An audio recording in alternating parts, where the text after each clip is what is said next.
Bismillahirrahmanirrahim. Assalamualaikum warahmatullahi wabarakatuh.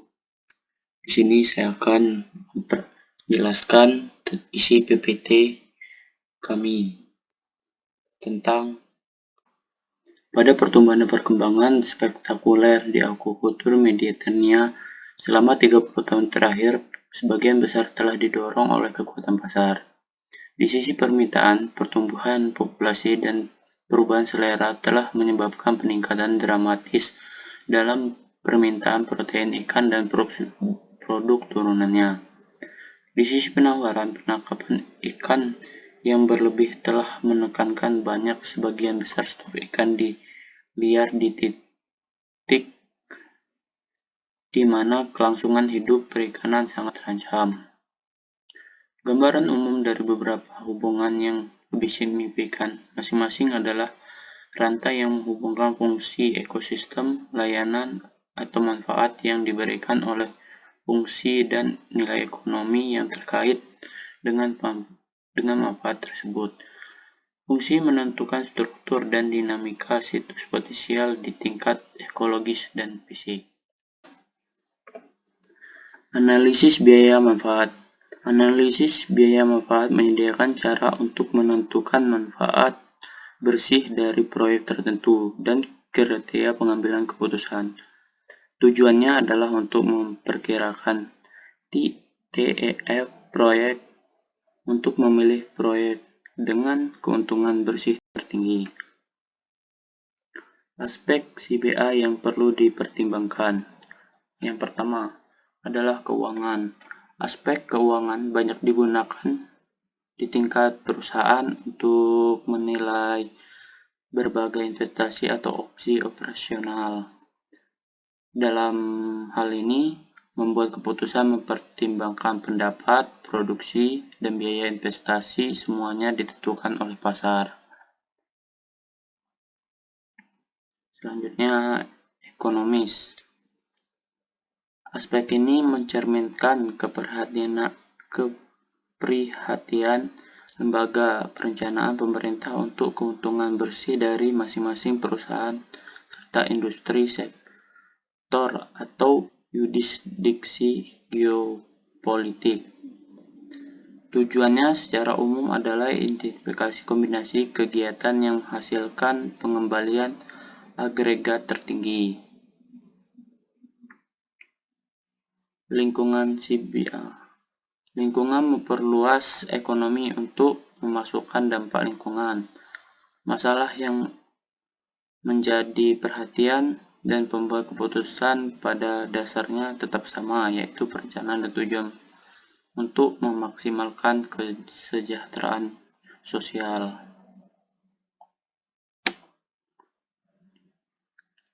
Penilaian jasa ekosistem. Sebagian besar jasa ekosistem yang perlu dimasukkan dalam analisis biaya manfaat lingkungan tertentu tidak memiliki harga operasional diperlukan untuk penilaian ekonomi alternatif. Pembenaran akukultur terutama merupakan kegiatan ekonomi yang berinteraksi dengan ekosistem. Banyak jika tidak sebagian besar perubahan di tingkat pertanian dan industri memiliki dimensi ekonomi. Kelayakan ekonomi dari suatu proyek adalah salah satu persyaratan untuk aplikasi perizinan proyek akukultur untuk diterima di lokasi tertentu, dan pada saat yang sama merupakan salah satu dari 3 pilar keberlanjutan. Aspek-aspek ini menjadikan pertimbangan ekonomi sebagai isu utama dan sangat penting untuk pengembangan perikanan budidaya yang berkelanjutan agar indikator ekonomi dikembangkan dan diterapkan. Prinsip faktor ekonomi dan khususnya dimensi ekonomi interaksi akukultur ekosistem harus dipertimbangkan untuk pemilihan lokasi yang efektif dan pengelolaan lokasi. 3 konsep utama yang mendasari alat pendukung keputusan: analisis biaya manfaat adalah yang pertama nilai ekonomi total atau TEF. Yang kedua eksternalitas lingkungan, dan yang ketiga monetisasi. Nilai ekonomi total atau TEF. Situs aquaculture menggunakan berbagai layanan ekosistem. Layanan-layanan ini sangat berharga bagi para aquaculture dan bagi semua pengguna aktual dan potensial dari situs yang sama. Pendekatan ekonomi untuk fungsi ekosistem menganggap sebagai penyediaan arus barang dan jasa. Sebagai aktivitas oleh satu agen yang menyebabkan kerugian atau keuntungan bagi kesejahteraan agen lainnya, dan kerugian atau keuntungan tidak dikompensasi. Eksternalitas dapat beroperasi dalam dua arah. Merupakan alat penarik ikan dari sumber nutrisi untuk spesies yang berimigrasi.